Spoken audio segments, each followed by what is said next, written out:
Hello and welcome to the channel. Today I am here with yet another interesting case. Managing a decent grade nucleus in small incision cataract surgery in which we don't have a very nicely dilated pupil. This is a 65 years old patient who's having chronic diabetes, and this was the maximum pharmacological dilatation which I could achieve.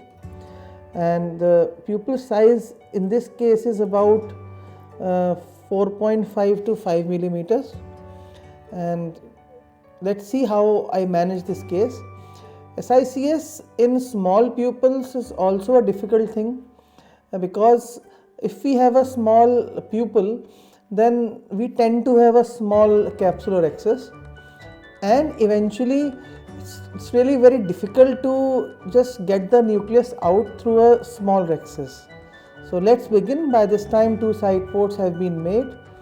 Anterior capsule has been stained using trypan blue dye, and now the dye is being washed off using saline.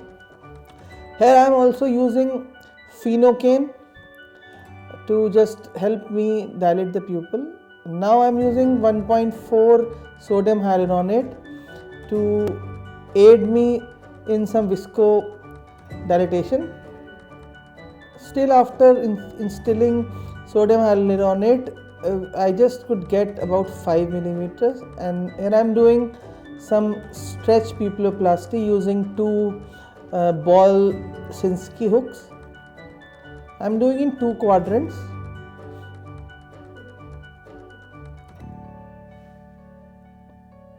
Stretch pupilloplasty also helps to mechanically dilate the pupil. Again, some sodium hyaluronate is instilled.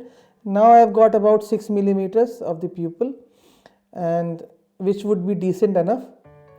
Now raise the flap using 26 gauge bend needle cystitome, and now using a micro rhexis forceps through the side port itself, I am just initiating the rhexis. The capsule is really friable and it's tearing in a different way.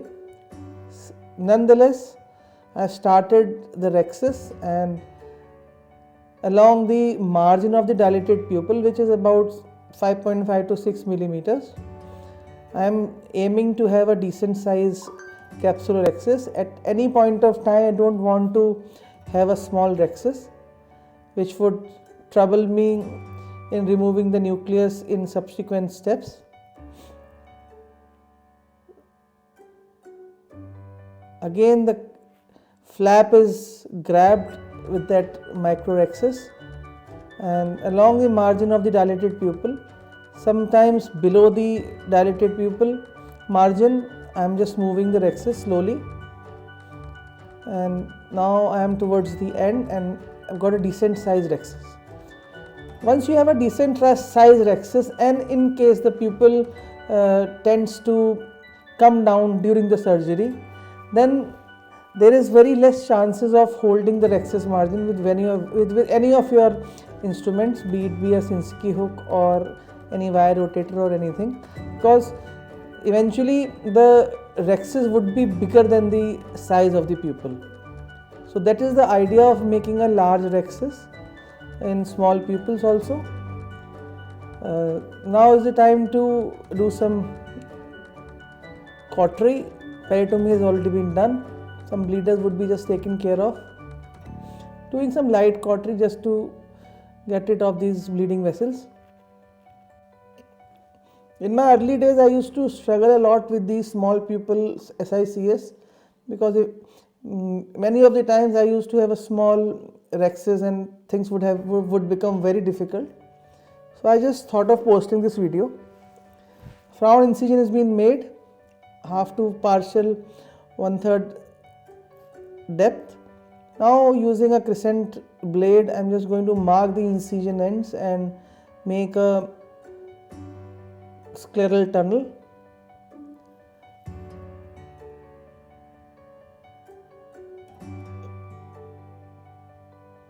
I am just asking my assistant to just irrigate out the bleeders.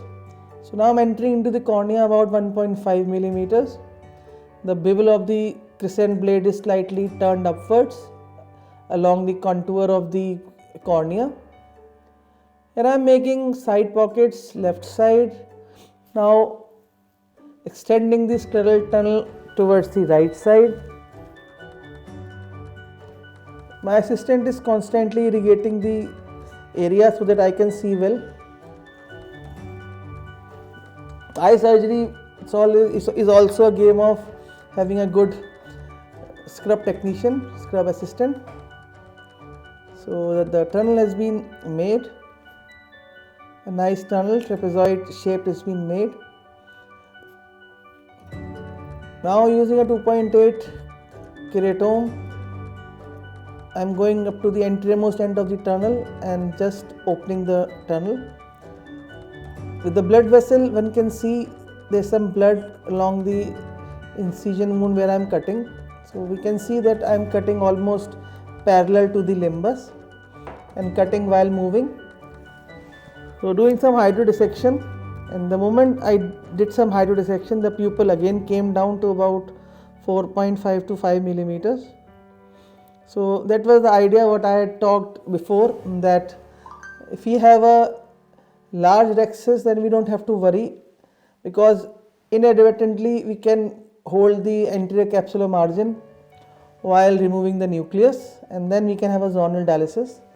Always a good idea to just rotate the nucleus prior to just mobilizing it out of the capsular bag, so that we are very much sure that we are free of any corticocapsular adhesions. So putting in some more of viscoelastic to just visco-dilate the pupil. And now I am using two Sinskey hook. The left Sinskey hook is going to push the nucleus sideways, and the right one is going to hook the equator of the nucleus. Just in a moment. And once the equator of the nucleus is hooked, and with both the Sinskey hooks, the nucleus can be just wheeled out of the small pupil, whatever size you have.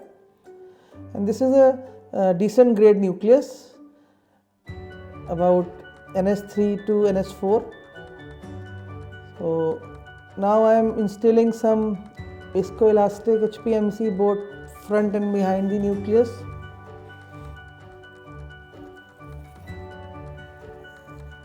Now using a phaco sandwich technique, I will just remove the nucleus from the eye, and so smoothly it came. Now using the irrigation jet of the bimanual irrigation and aspiration, I am just irrigating out the cortical matter, some part of the nuclear pieces from the anterior chamber.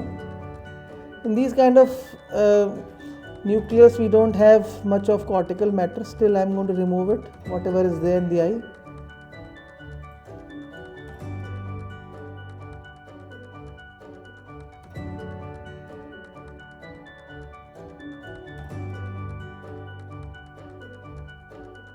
Now using bimanual irrigation and aspiration, I am just removing the cortex from the capsular bag.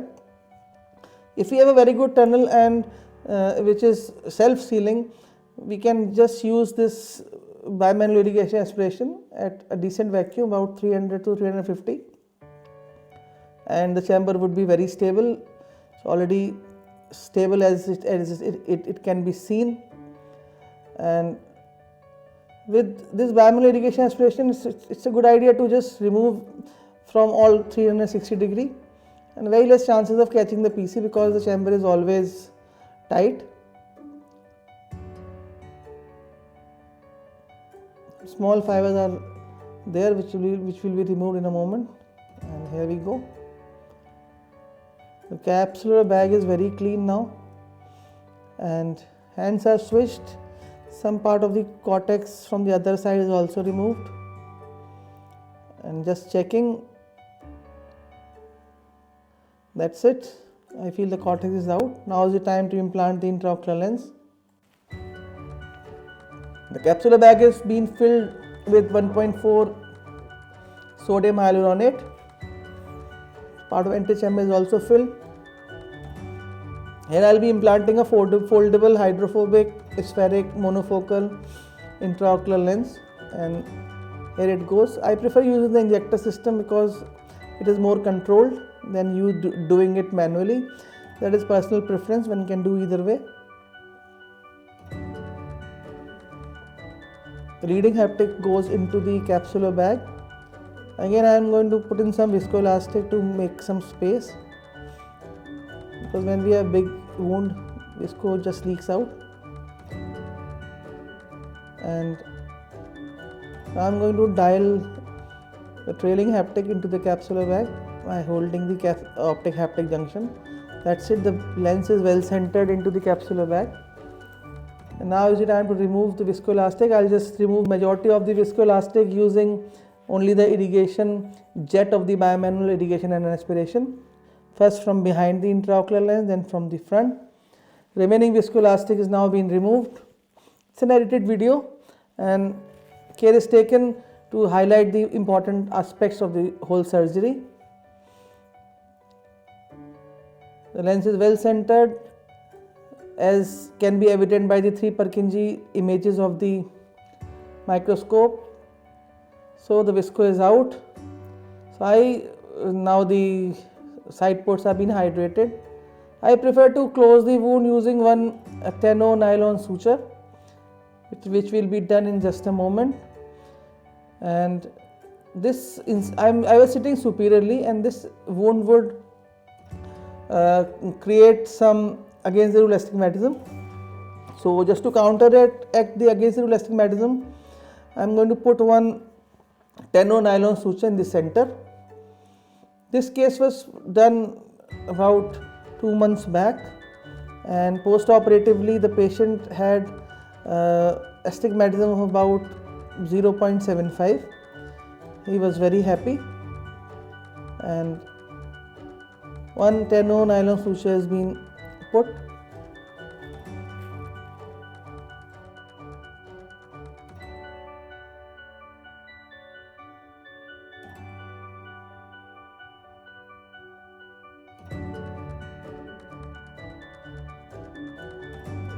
Suture is tied, ends are cut. That's it. The case is done. Hope you like the video. Do like, share and subscribe my channel. Help the channel to grow. Hope is going to help you in your learning. This was mainly intended for learning purposes. And thank you so much. Have a nice day.